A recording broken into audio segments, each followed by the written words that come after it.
of our day is waiting on the other side of that wall.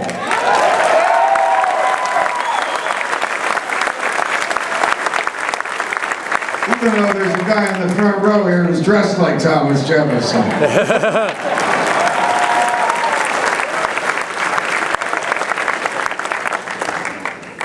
I think I was on the bench in New Jersey. This story I'm going to tell you really could only happen in New Jersey.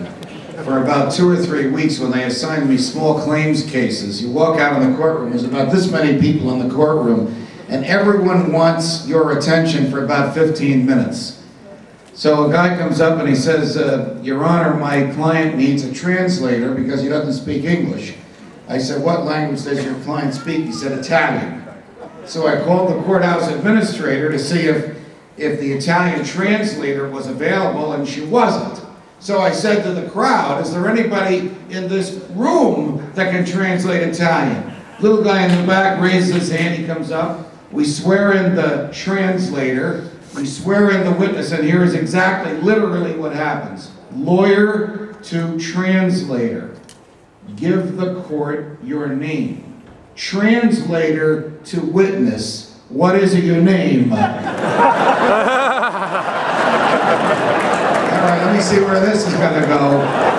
Lawyer to translator, tell the court your address. Translator to witness, where is your house? I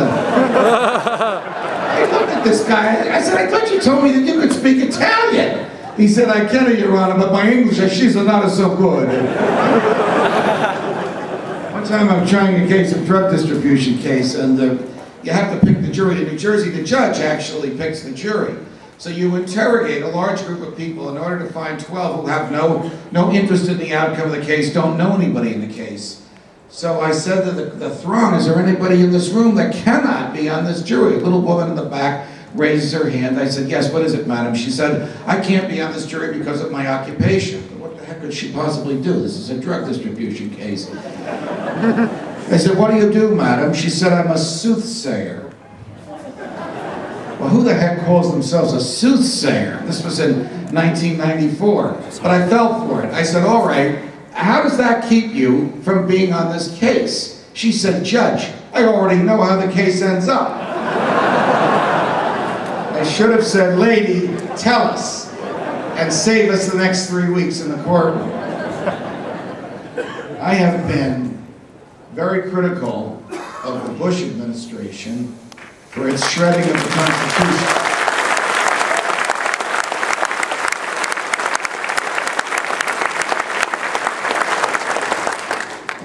But I bear a little culpability for the fact that the Bush administration even came into existence. If you remember the days of the recount, as Fox chief legal person, I had to become an expert in the arcane ways of Florida election law. So after about, 30 or 40 days of 17-hour days with no breaks, I was on air with my Fox News colleague one night, Britt Hume. I was in New York, he was in DC. Through the magic of television, it looked like we were in the same studio when Fox did one of those swoosh alerts that they do about 8 or 9 times every 30 minutes. And they did the alert, and Britt Hume reports that the Florida Supreme Court has just, you remember these days, the Florida Supreme Court has just ruled that the recount has to resume, not only in the 4 counties that Al Gore has chosen, but in all 70 counties of the state of Florida. And Governor Bush's lawyers are going to appeal this decision of the Florida Supreme Court to the United States Court of Appeals for the 11th Circuit in Atlanta. Judge, what do you think about that? I said, well, it's pretty basic. The Court of Appeals, a federal Court of Appeals, does not have jurisdiction to hear an appeal from a state Supreme Court. And he said, what should they do? I said, they should go to the house of Justice Anthony Kennedy in Georgetown, where he lives, and knock on his front door. He's the Circuit Justice for Florida. Meaning, in plain English, he's the member of the Supreme Court who, with the stroke of a pen, can stop the decision of the Florida Supreme Court until the other 8 justices of the U.S. Supreme Court can vote on it. At this point, I finished my segment with Britt, whom I went up to my office to sleep for 2 hours because we were going 24/7. And at 10 o'clock I had to be on with O'Reilly, and of course you need all the sleep you can get for that. So the following I did not see or did not hear because I was asleep in the couch in my office. But at 7:05 now, this is just 6 minutes after my discourse with Brit Hume, Fox does another one of those swoosh alerts. And my ever garrulous, ever charming, ever wonderful Fox colleague Shepard Smith is on. And the alert is this: Governor Bush's lawyers have just been cited in Georgetown looking for the house of Justice Anthony Kennedy. And then as only Shep Smith can do, he looks in the camera and he goes, do you know what that means? That means that George W. Bush is watching Fox and he's listening to Judge Napolitano.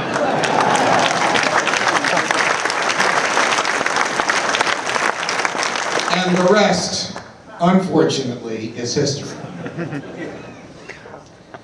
Now, I have been going around the country speaking to wonderful groups like you about the meaning of freedom, the origins of freedom, and the purpose of the Constitution. If some of you have heard me before, you are perfectly willing and perfectly able to go to sleep. I will do my best to keep you awake. Henry Ford once said, 2% of the people think, and 3% of the people think they think, and 95% of the people would rather sleep than think. So if you've heard the arguments that I'm now about to make, you are welcome to go to sleep, but I will try to keep you awake. I have a couple of first principles, and these principles animate and inform almost everything I do and say in an environment like this, and when I'm privileged to be in front of a camera or behind a microphone anywhere at Fox or anywhere around the country that I get to speak. And here are these first principles. I believe that every one of us is a unique individual created by an all-knowing and all-loving God. And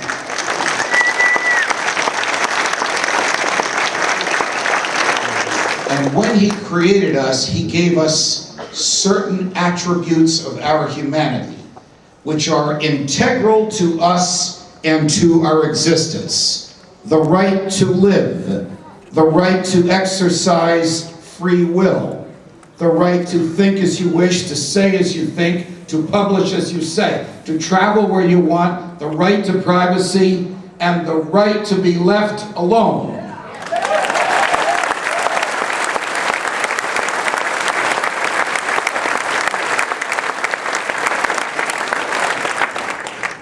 And because we were created by God in his image and likeness, we have immortal souls.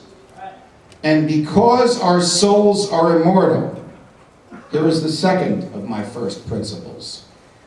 Every individual is greater, morally of more value than the state.